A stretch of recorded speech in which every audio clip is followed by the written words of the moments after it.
Good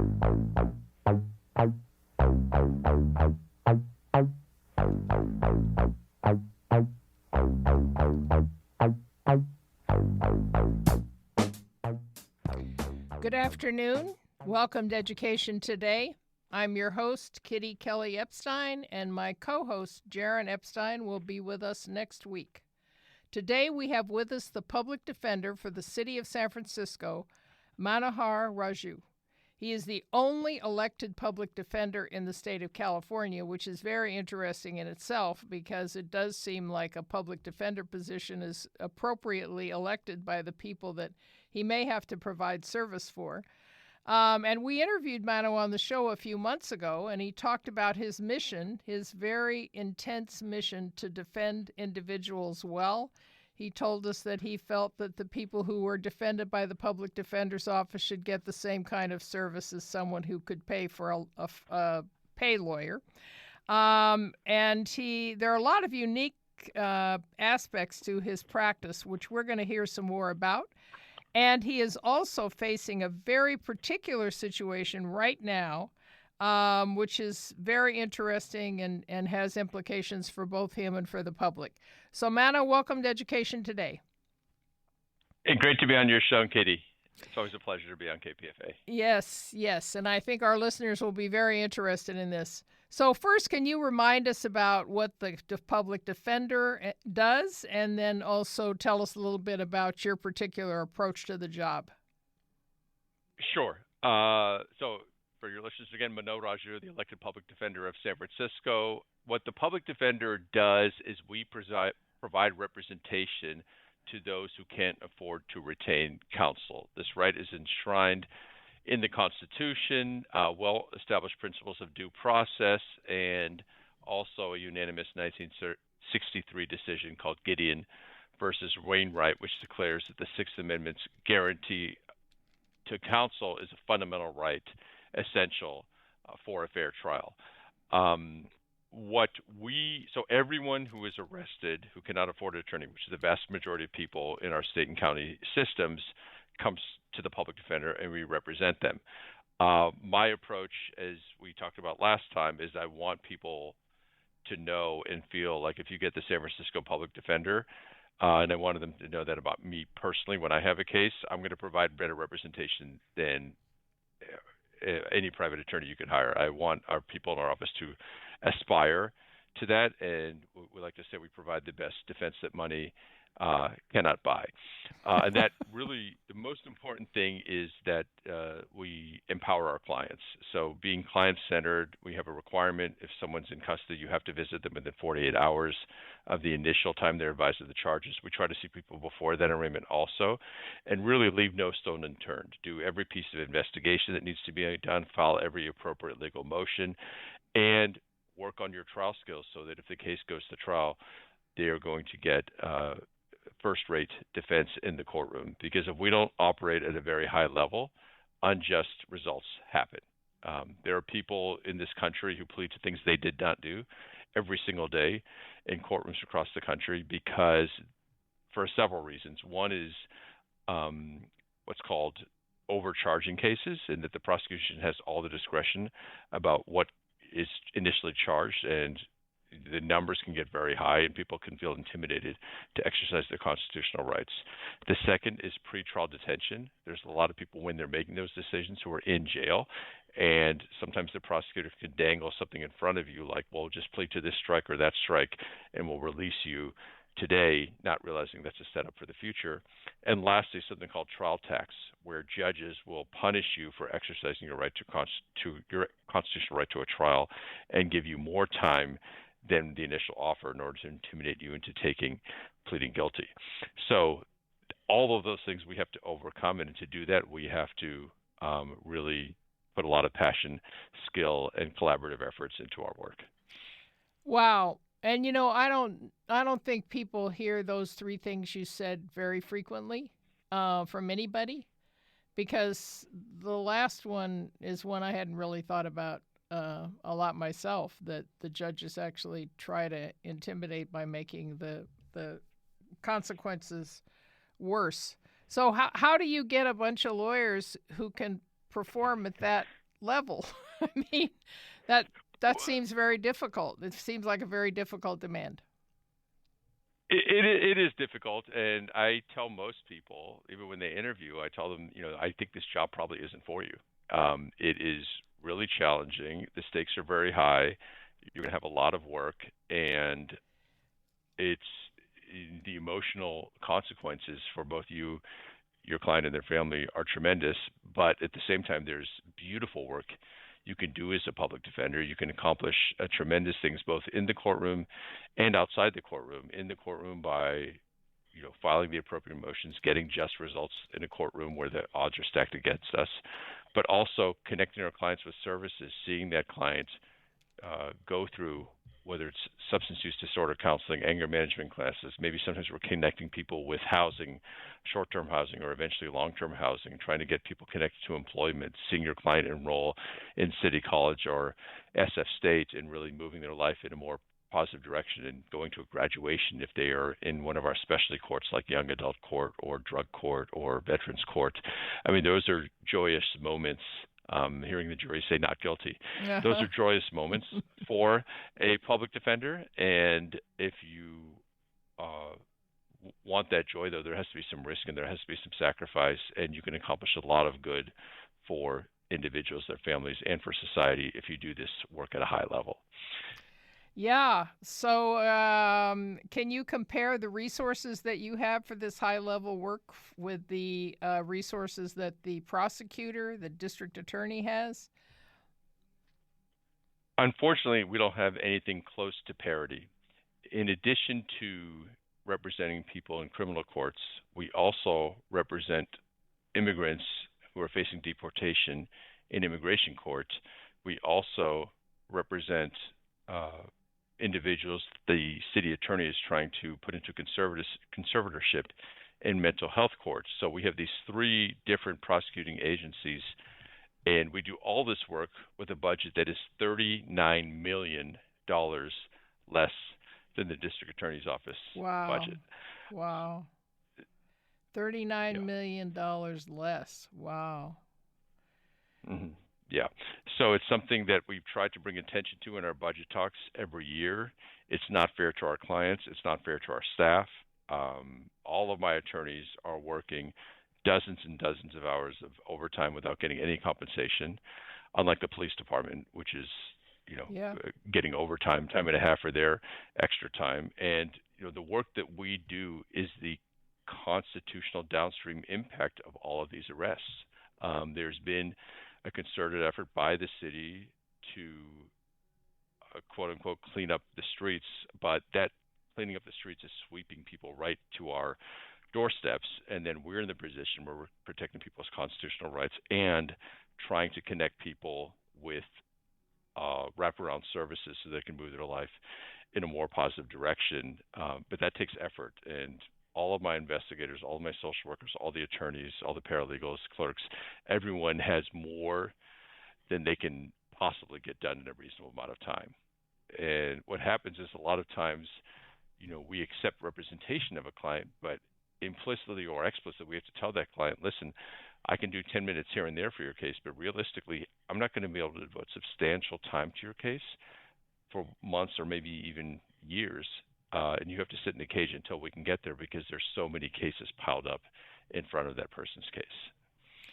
So given all that the number of cases are increasing, obviously the number of immigration cases are increasing, the police are trying to arrest more people now, not less, and you have this $39 million gap in how much money you have to defend people, which seems to me like a more difficult job than prosecuting them because the prosecutors have the police on their side too. So, and you just got you. So given all that, you refuse to take more cases, right? And what happened? That's correct. And well, first of all, thank you for mentioning that point. And in addition to the district attorney, that imbalance, the district attorney's office has the police department investigating their cases. So by the time of the initial appearance, a lot of the work's already been done by the police department. Police department budget is 14 times our budget. So even us to the district attorney is not a fair comparison, even though they have much more than us, because they also have the police department investigating their cases. We don't have that. So yes, because of the uptick in cases, in filings, and the uptick in active cases, and that's due to a number of factors, but one of them is that each case now is substantially more involved than it used to be, with all of the surveillance camera, body-worn camera footage, cell phone technology.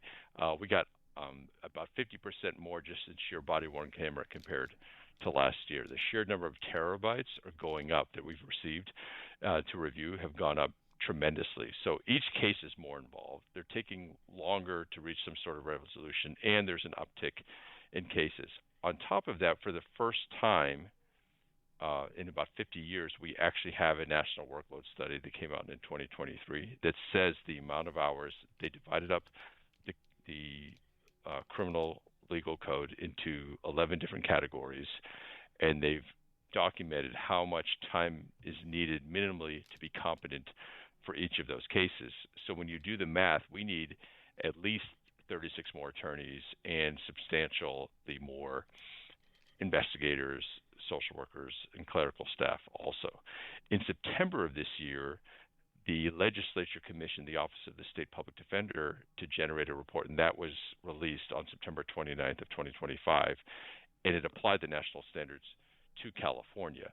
So when you look at that, we're severely underfunded. On top of that, with our district attorney, who's very aggressive in her filings, the caseload has shot up. So because of my ethical duty to our current clients, we told the court back in May, listen, there's been a massive uptick. If you don't have to close the gap this year, but you have to take some steps. We need some relief in the form of public defender staff to handle this huge influx in work. City Hall, for budgetary reasons, didn't give us more positions, so therefore we declined a certain number of cases. It has come down to 1 day a week in felonies, and it's actually single digits, so it's about 9 cases 1 day a week on a Wednesday that we don't take those cases. And a judge, Judge Dorfman in San Francisco Superior Court, ordered us to take those cases, and we told the judge, it's not your lane, it's up to me to decide whether we can take the cases up or not. Leadership in my office, there's huge consequences when we have too many cases. There's the residual secondary trauma that impacts all of our staff, and it's not fair to the clients who have to wait again in a jail cell until we can really devote substantial time to their cases. So what we did is we worked with the private conflict panel. We told them on this day we're not going to take all the cases. We give them advance notice so they can appear. So everyone has an attorney. It's just we're not taking all the cases, and there's a group of private attorneys funded by the court to take the cases on those days. This judge apparently wanted us to take all the cases. We said no, and after he ordered us to, we continued to decline to accept representation on those small number of cases 1 day a week, and then he held me in contempt and then fined me $1,000 for each case. Last week, we filed with the Court of Appeal, and the Court of Appeal. So wait, before you tell it, before you tell that part, I just want to go back and make sure that we got this straight. Sure. So you said Absolutely. you have the backing of a bunch of people at a bunch of different levels who say that it is too much, and you did, and you said we just want you to take a little step, and they didn't take a little step. And so they ordered you to take these other cases, and you brought in other attorneys and said, no, we're not going to do it. And they charged they charge you in contempt, you personally, $1,000 per case. You personally. Yeah. They're not fining the department. This is your money you got to pay, right? I mean, it was a little unclear. It was a little unclear who he was actually finding. It turned out to be, we realized it was the department, but nevertheless, they held me in contempt and ordered the department to pay. But when the whole issue is that we're not funded well enough to order the department to then give money to the courts, that's obviously not solving anything.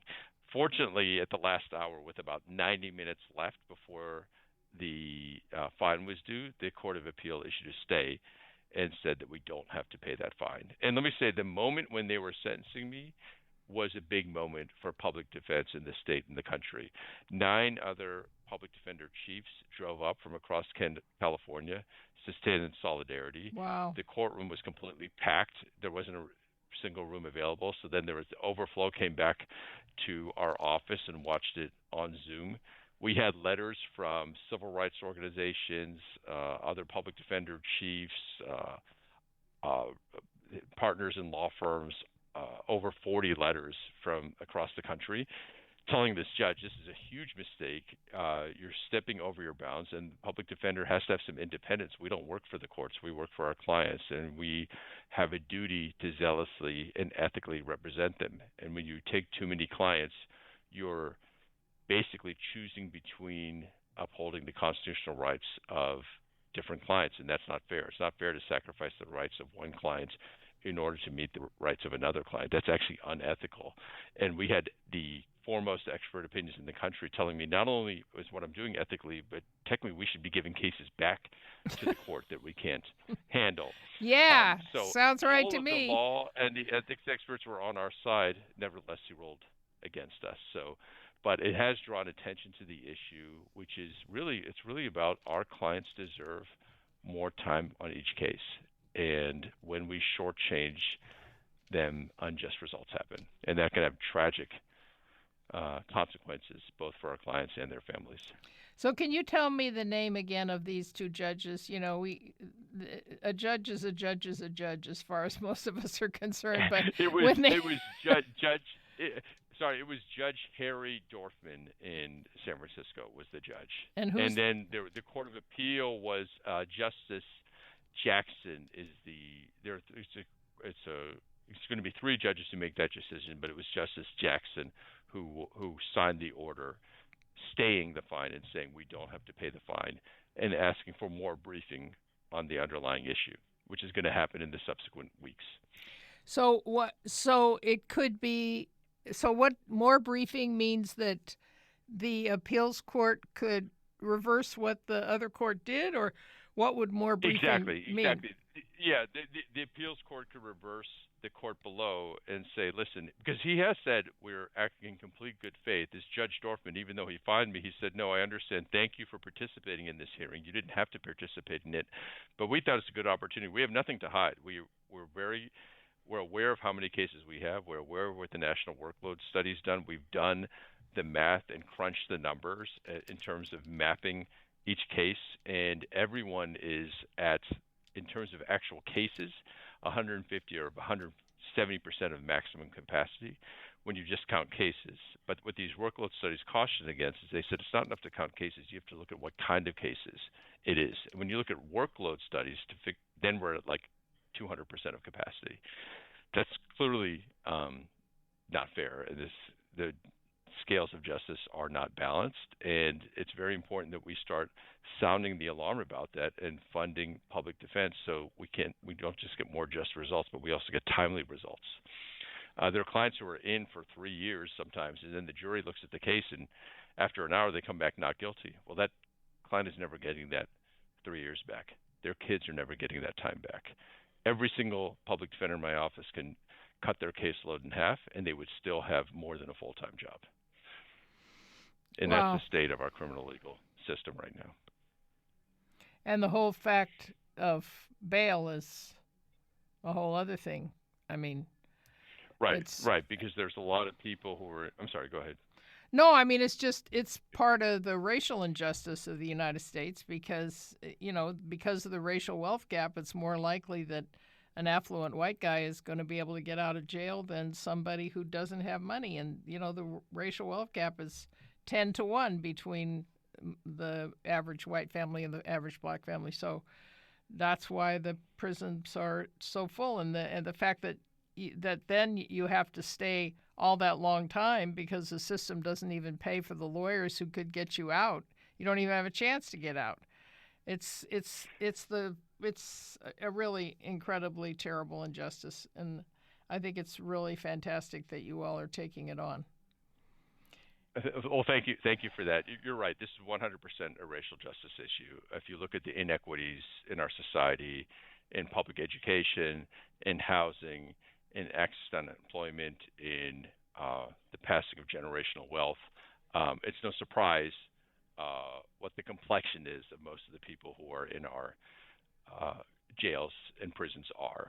And that's why it's really important that we take a stand against this. But let me say that wherever you are on the criminal justice reform spectrum, you should still fund public defense. And this is why. Even if you're someone who just thinks, listen, I want a trial, I want a sentence, or I want a plea, or if the person's not guilty, I want it to happen as quickly as possible.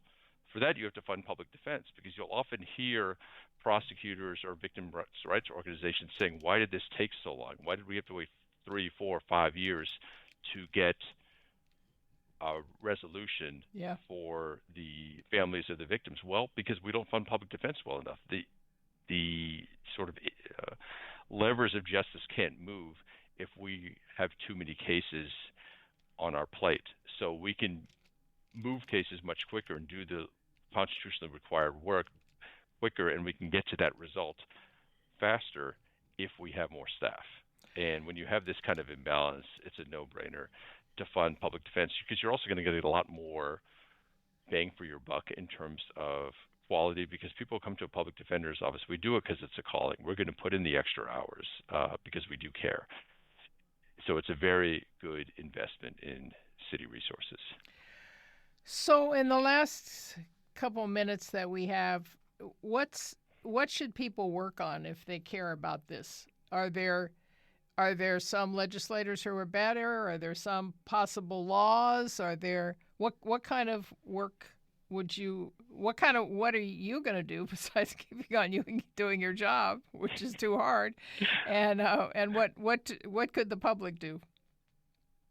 Well, let me say we are going to continue to represent every single person we can in the best possible way. So that's something we're going to be uncompromising about. We have very high expectations. Leadership does in our office of the staff, and our staff have high expectations for themselves. So we're going to continue to do that. The Supreme Court in Washington actually issued a decision telling the counties, listen, we have a national workload study now. You have to get there. And the state is now funding the counties, and they're encouraging them to do it within 3 years, but they're requiring them to do it within 10 years, and 10% per year increased defense funding until we get there. I'm the only elected public defender in the state, but there are a lot of great public defenders across the state, both leadership and line staff, who are putting their heart and soul into this work every day. It's important that the public push the decision makers, whether that's mayor, city council, board of supervisors, to fund public defense. And we take very seriously our work of collaborating with other community-based organizations in order to try to get equitable results and to move people's lives in a more positive path, in addition to defending at a high level in court. But every time we can get one more attorney, one more social worker, one more investigator in our office, it makes a big difference for a more just society. So is there a particular organization? Right? Is there an organization people could look into? Yeah, go ahead. I would say, well, this is budget season, so you should talk to your elected leaders who are responsible for budget and find out how much is going to the public defender's office, how much is going to the prosecutor's office, and do you think that's fair? And if you think it's not fair and you go into it, then write to the people who you've elected. And budgets are a statement of moral values. And if you think this kind of imbalance is not moral, then we should be appealing to the legislature. We're not making the decision about who comes into the system. I think a lot of these things that we're addressing through the criminal legal system are actually more appropriately dealt with in the public health realm. Yes. However, if there's going to be a choice to prosecute, then you have to fund the defense to provide the constitutional required representation. And we're also very skilled, because we have that attorney-client confidentiality and our clients can tell us everything. We're actually the entity in the criminal legal system best situated to get people connected with the wraparound services that are going to move their lives in a more positive direction, and therefore make the biggest contribution to public safety, which is an understandable concern. Right. We had about 70 organizations sign on to our budget last time, and we're probably going to have more this time. So is there someplace people can find that information? Like you have a website, is it on there or someplace else? Yes, it's on our website. It's on the SF Public Defender's website. They can also go to @Mano-Raju PD, MANORAJU PD on Instagram and on Blue Sky, and @SF Public Defender on Instagram and Blue Sky. We put a lot of information out there about public defender issues. Wonderful. Thank you so much for being with us. I've learned a lot. I think our audience will too. And thank you so much for talking with us about this really super important issue. And again, if people want to learn more, you could go to @publicdefender.com on @sfpublicdefender. To look up how to do more about this issue. And this is election time. So thank you so much for being with us. Yes, it's sfpublicdefender.org. Thank you so much, Kitty, for your time. Yes. Always a pleasure. Yes, it is. Bye-bye. You've been listening to Education Today on KPFA 94.1. I'm your host, Kitty Kelly Epstein. Thank you to our engineer, Rada Keel, and my co-host, Jaron Epstein. See you again next week. Bye-bye.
Slovenian philosopher, cultural critic, and prolific author, Slavoj Žižek. You know, Freud put at the beginning of his Traumdeutung, interpretation of dreams, a line of Virgil, where he says, if you cannot move the earth, things on the surface of the earth, try to move the underground. Maybe this is the best slogan for the left today. We cannot make now a revolution, move things on the surface of the earth. Let's move the underground. Let's engage in how people are talking, how they see the problems. The worst position is cynicism here. It's to say, oh, it doesn't matter how we talk, what matters is how we act. No, the way we act always depends on how we talk. Storytelling for social change, only on KPFA. KPFA continues its 77th birthday celebrations with a benefit performance featuring Grammy-nominated John Santos Sextet. Saturday, May 23rd at La Peña Cultural Center, 3105 Shattuck Avenue in Berkeley. Doors open at 7 p.m. and the show starts at 8 p.m. This event is hosted by us, Joanna Manqueros and Tawfiq Halabi. More information is available at kpfa.org/events. The following is brought to you by no one trying to sell you anything. This is 94.1 KPFA, 89.3 KPFB in Berkeley, 88.1 KFCF in Fresno, and online everywhere. Tell a friend at kpfa.org.